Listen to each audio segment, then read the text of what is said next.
Olá, meus amigos, bom dia. Hoje é dia 26 de janeiro de 2025, 2026. Estamos aqui juntos novamente, iniciando mais uma semana, encerrando um mês praticamente. Essa semana a gente encerra o mês de janeiro. Olha como o tempo está passando. Já vamos fechar o mês de janeiro, hein, Regina? E o carnaval chegando. Bom dia, minha querida, tudo bem com você? Bom dia a todos que vão entrando. Vamos lá, pessoal, dando continuidade ao trabalho da nossa conversa fraterna. Estamos terminando o livro Palavras de Vida Eterna, da psicografia de Chico Xavier por Emmanuel. O capítulo de hoje é o de número 166, 166. Bom dia, seu Zé Reginaldo, Dona Conceição, bem-vindos. Capítulo 166, 166 do livro Palavras de Vida Eterna, tem como título No Ato de Orar. Gostou? Que bom, mudei um pouquinho, tirei o bigode e a barba. Ficou bom? Fico feliz. Ainda estou me acostumando, não consegui ainda, mas enfim. Capítulo 166, no ato de orar. Qual dentre vós é o homem que, se o filho lhe pede um pão, lhe dará uma pedra? Palavras de Jesus registradas no Evangelho segundo Mateus, capítulo 7, versículo 9. Qual dentre vós é o homem que, se o filho lhe pede um pão, lhe dará uma pedra? Essa é uma pergunta que Jesus faz.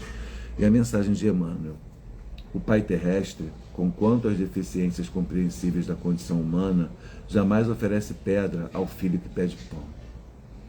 Certamente que, em lhe examinando essa ou aquela solicitação, considerará os imperativos de tempo, circunstância, necessidade ou lugar.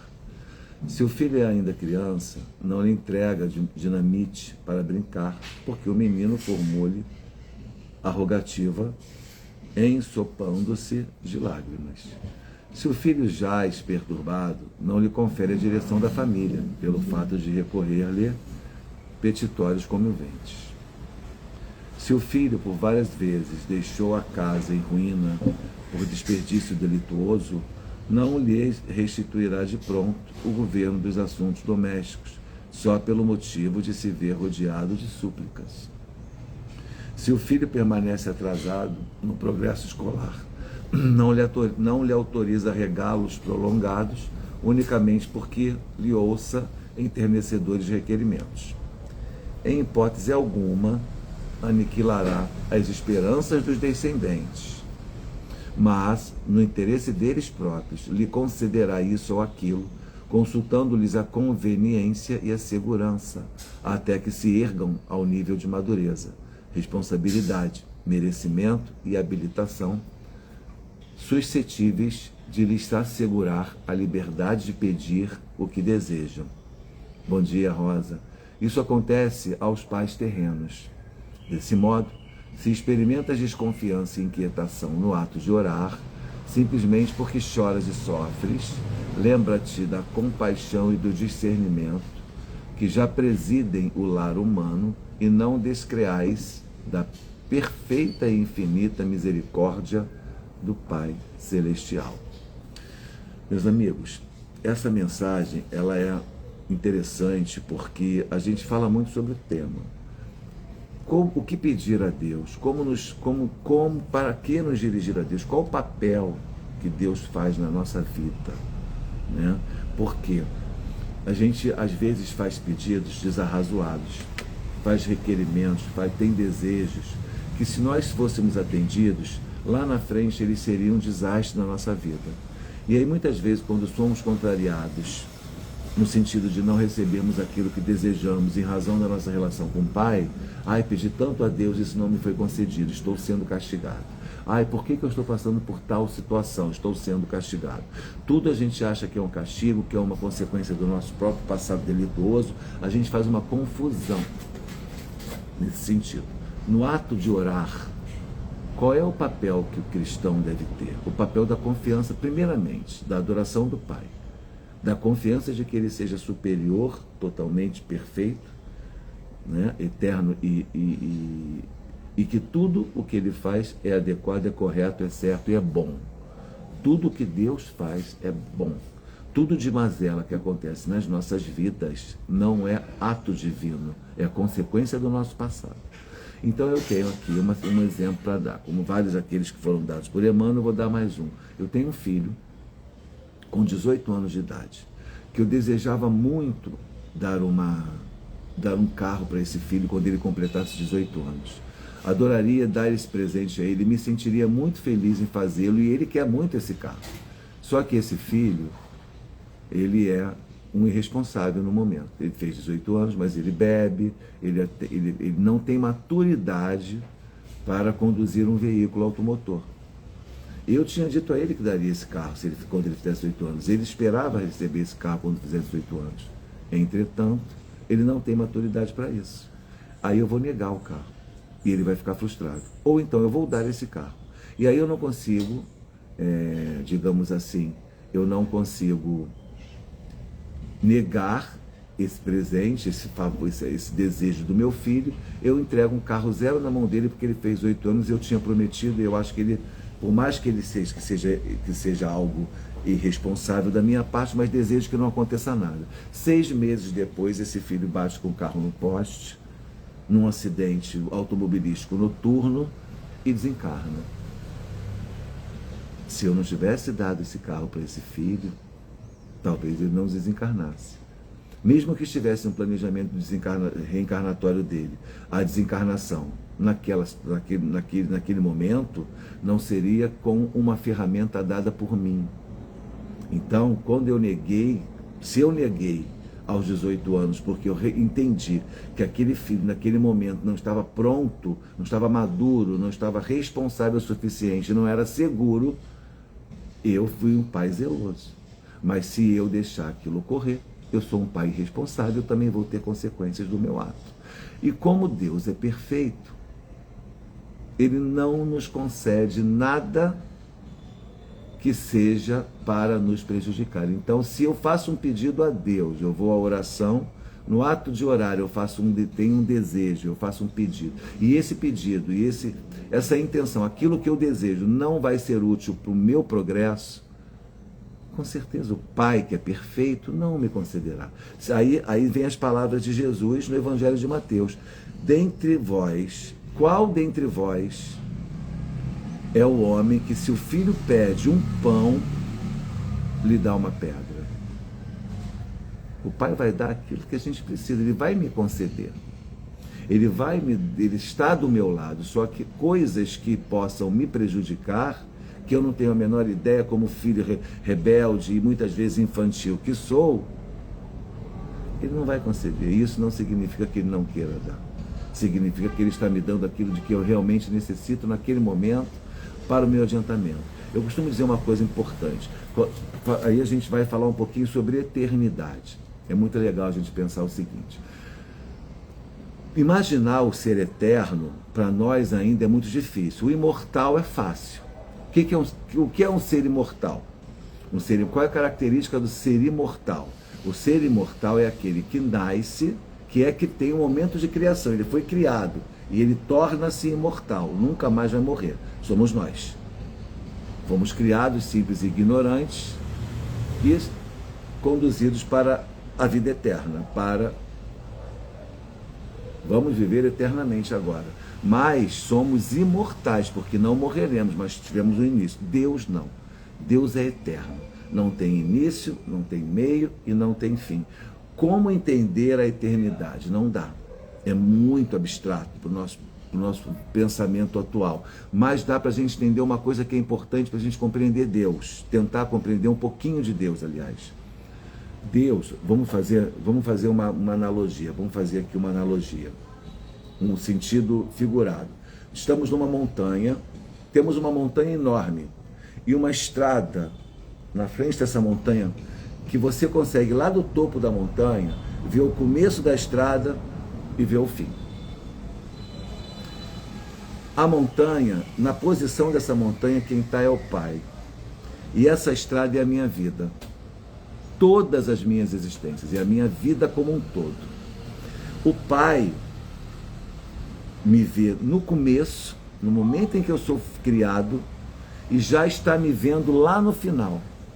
Ele vê toda a trajetória, por isso que Ele não desiste de mim, não desiste de você. Ele vê os caminhos que a gente está seguindo, vê os nossos erros, os nossos tropeços, os nossos acertos, acompanha. Porque ele já sabe quem eu serei lá na frente.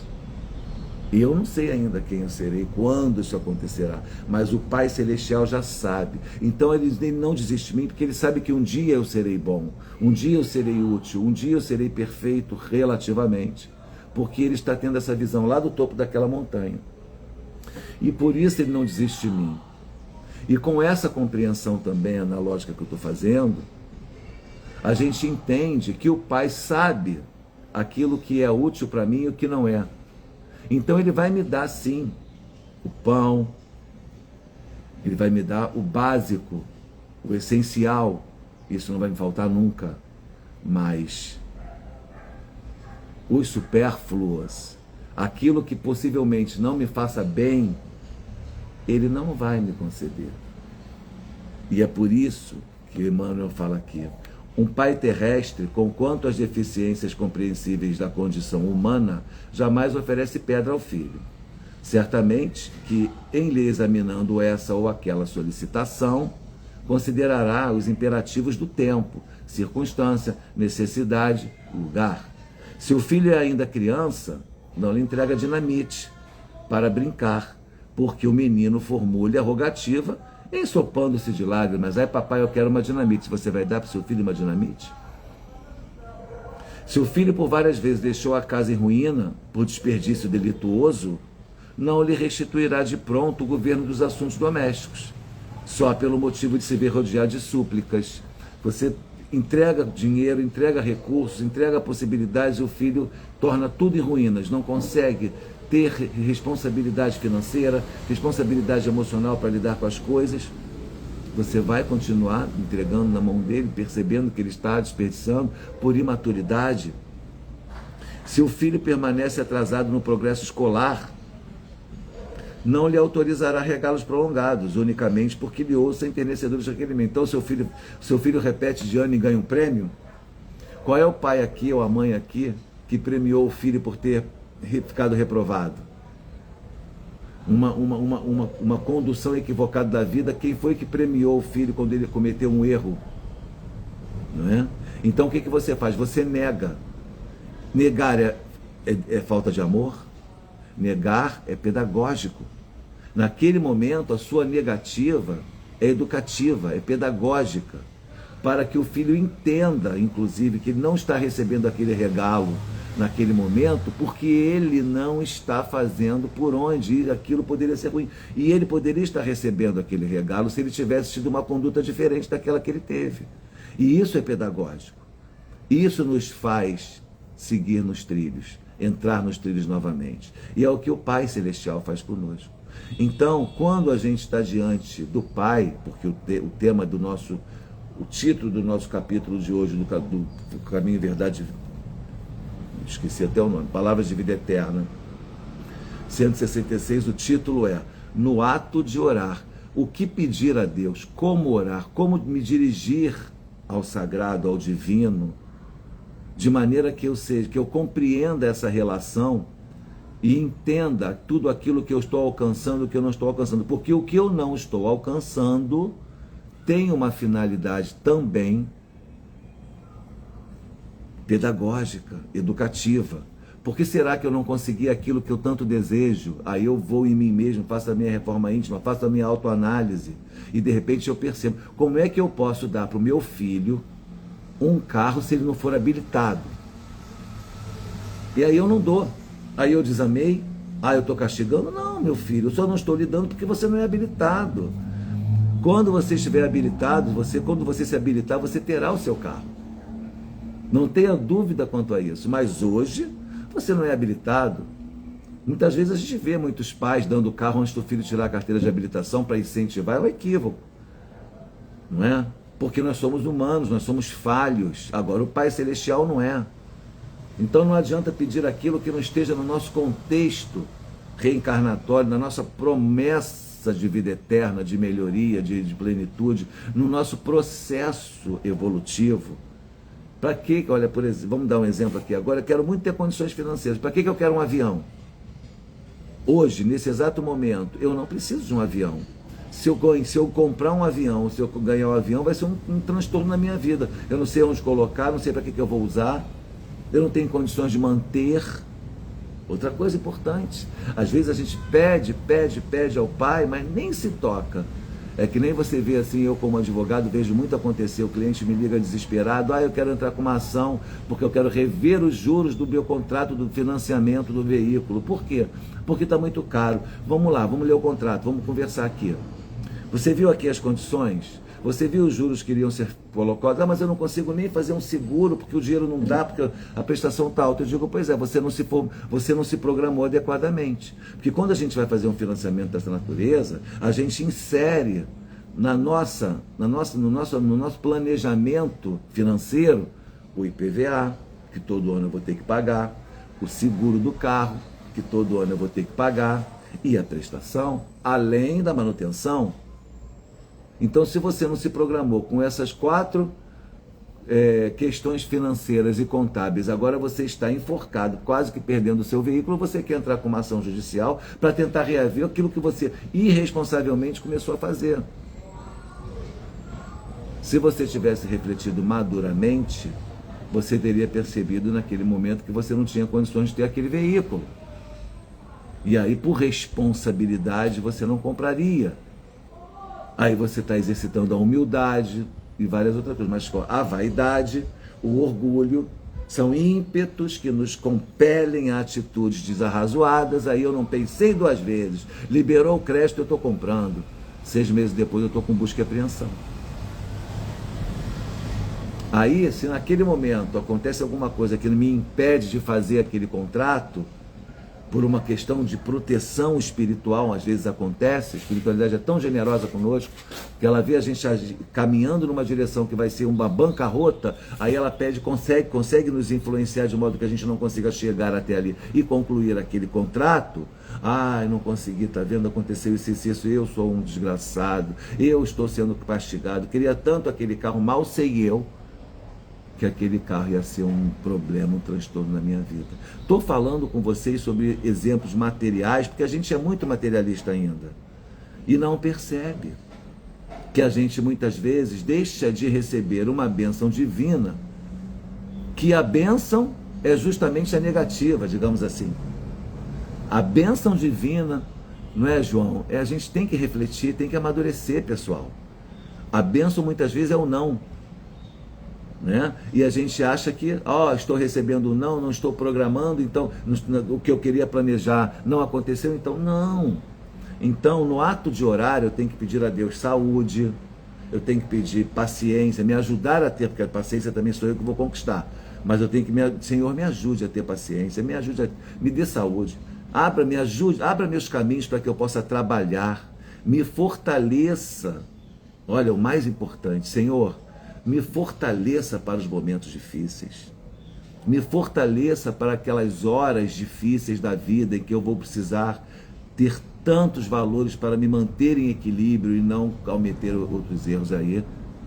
Aí você está conversando com Deus. E que me venha às mãos tudo aquilo que for bom para mim. Então aquela mansão na Barra da Tijuca, cujo condomínio é 15 mil reais, o IPTU 25 mil, o não sei o que lá, a manutenção, uma fortuna, que eu não consegui comprar, é bênção. Porque não tem condições de manter aquele padrão. E é quando a gente vê muita gente entrando em profundo desgosto, cometendo até atos desarrazoados da própria vida, porque não conseguem manter um padrão de vida do qual não fazem parte, e não estava, de repente, no planejamento reencarnatório daquela pessoa, chegar àquele patamar porque ele tinha outros interesses que iriam lhe conduzir ao progresso. Já sabemos que a posição social do ser humano não condiz, não é corolário para o seu progresso, não é exemplo de progresso espiritual e moral. O cara pode ter uma ascensão financeira imensa e ter uma moralidade extremamente prejudicada. Nós já sabemos disso. né? Porque nós, muitas vezes também, porque aí vem a reforma protestante, vem o Lutero reformando, vem Calvino, né, em cima de Lutero, e coloca lá que Deus dá sinais. Como é que começou essa coisa do capitalismo prevalecer e os bens materiais aqui no Ocidente? Um dos pontos importantes, não vou dizer que seja o único, mas um dos pontos culminantes disso é o protestantismo calvinista. Porque Calvino chega e fala assim, olha, temos que entender que Deus está do nosso lado e Ele quer o nosso bem. Como agir para que a gente possa receber a graça divina? Deus não vai falar como, mas Ele dá sinais. Um dos sinais é a ascensão material.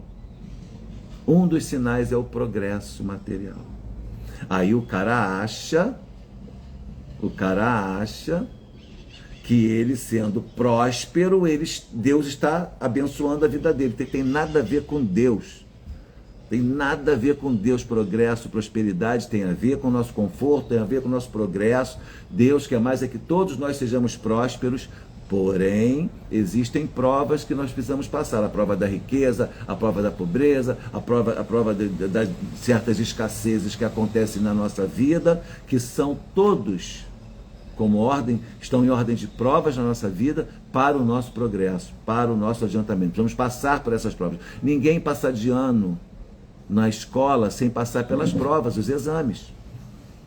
Só que a gente não entende isso por causa da nossa infantilidade espiritual. Então, no ato de orar, vamos pedir força, vamos pedir companhia espiritual de bom quilate, boa qualidade, para nos sugerir coisas boas nos momentos das nossas decisões. Isso é uma boa. Pedir saúde, sim, mas também controlar a nossa saúde, cuidar do nosso corpo, vaso carnal, em que nós nos encontramos sem os excessos. Meus amigos, agora vamos lá no budismo, vamos pedir uma ajuda aos nossos companheiros de fé e de religiões e de comportamento transcendental. Vamos ao budismo e pedir ao budismo uma ajuda. Caminho do meio. O segredo, Buda é um cara sábio. Madé sabe disso. Bom dia, minha amiga. Bom dia, Neila. Bom dia, João. Bom dia a todos vocês que cantaram. Felipe. Deixa eu ver a Vanja. Oi, Vanja. Marcelo. Sejam bem-vindos. Cristofaro. Bom dia a todos vocês que estão conosco aqui enquanto eu estava falando. Gente, caminho do meio. Esse é uma grande ferramenta. Essa é uma grande ferramenta para a gente acertar. Nada de excessos, nem para mais e nem para menos. O caminho do meio, o equilíbrio, é um grande segredo para o nosso progresso. Então, quando a gente não alcançar um objetivo, pedimos a Deus e Ele não nos concedeu, não se considere infortunado por isso. Se considere fortunado. Senhor, se o Senhor não me deu, é porque alguma coisa não ia ser boa para mim. Esse meu pedido está equivocado, eu vou rever a minha posição. E aí, de repente, lá na frente, você descobre que realmente não era para ter sido naquele momento. Sabe aquelas, como é que os evangélicos falam? Isso foi livramento.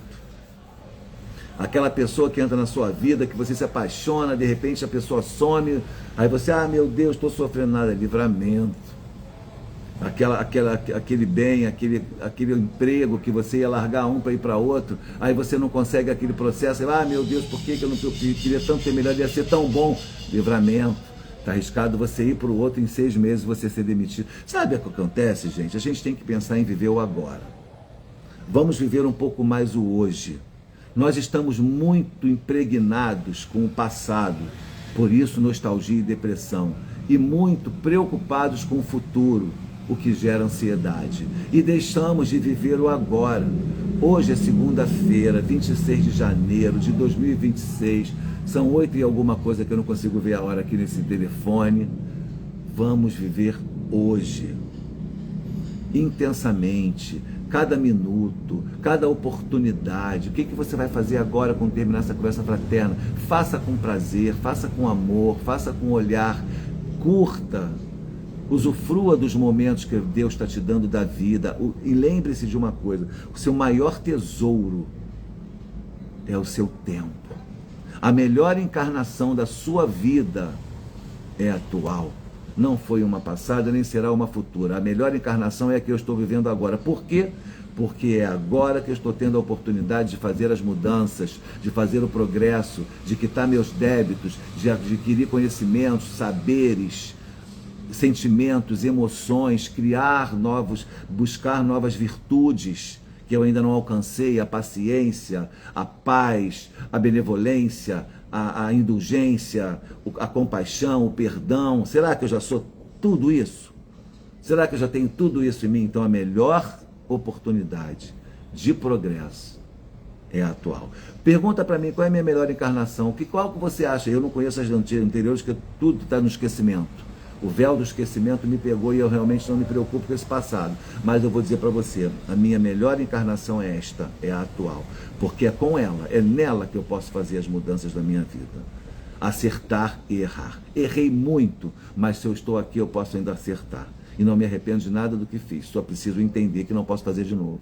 E assim, entender também que todo aquele meu passado é a experiência que eu precisava ter para estar hoje aqui conversando com você. Então, poderia não ter passado por certos dissabores, mas se a vida acabou me permitindo viver aqueles dissabores, é porque eu precisava.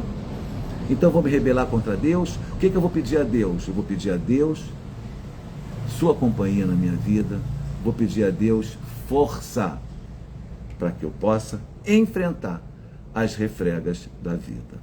Essa é a mensagem de hoje, dessa segunda-feira, para a gente começar a semana com esse ânimo, com essa confiança em Deus, com esse amor no coração e com essa vontade de vencer as nossas próprias batalhas. E assim a gente conseguir chegar ao cume da perfeição um dia, daqui a milênios, com muito amor no coração. Eu que agradeço, João.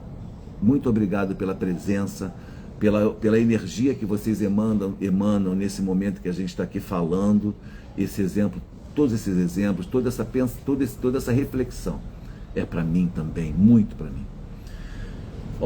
E capítulo 89, enquanto eu falava, eu abri aqui aleatoriamente, capítulo 89 do livro Minutos de Sabedoria, de Carlos Torres Pastorino.